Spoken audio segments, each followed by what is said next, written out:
আজকে আমি আপনাদেরকে নেহারি রান্না করা দেখাবো। নেহারি রান্না করতে যা যা লাগবে, প্রথমে আমরা নেহারি ভালো করে ধুয়ে নিয়েছি এক পাতিল। এখানে আমি দারচিনি, এলাচ, আদা, রসুন, জিরা একসঙ্গে বেটে নিয়ে 3 টেবিল চামচ নিয়েছি।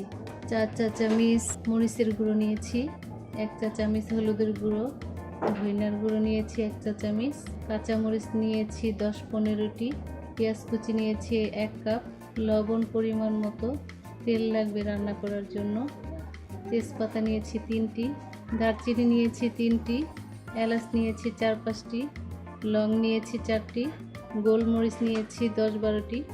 এখানে প্রথমে আমি নেহারি ভালো করে ধুয়ে নিয়েছি এবং নেহারির সঙ্গে আমি আলাদা অন্য হাড্ডিও নিয়েছি। যেহেতু নেহারি আমাদের অনেকগুলি, এখানে 1 ডেক নেহারি, এই জন্য আমরা কষিয়ে বসাবো না। প্রথমে আমরা পানি দিয়ে দিলাম।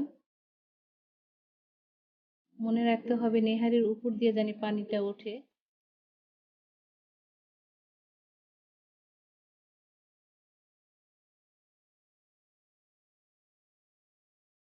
এখানে আস্তে আস্তে আমি সব মশলা এক এক করে দিয়ে ভালো করে মিক্স করে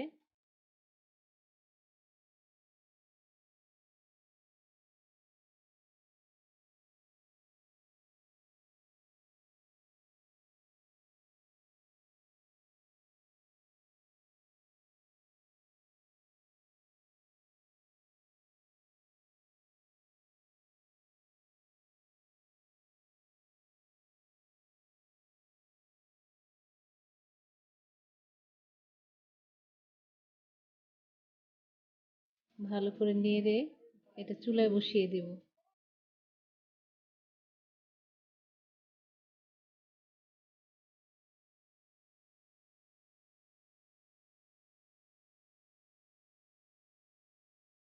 চুলায় বসিয়ে দিলাম।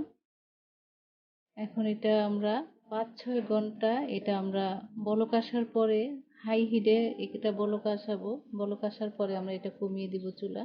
এখানে 5 থেকে 6 ঘন্টা এটা রান্না করতে হবে খুব অল্প আঁচে, জানি আলাদা হয়ে যায় এই হাড় থেকে ক্যালসিয়াম, যেই নেহারির অংশটা ওইটা আলাদা হয়ে যায়, অনেক নরম হয়ে যাবে, তখনই আমাদের নেহারিটা হয়ে যাবে।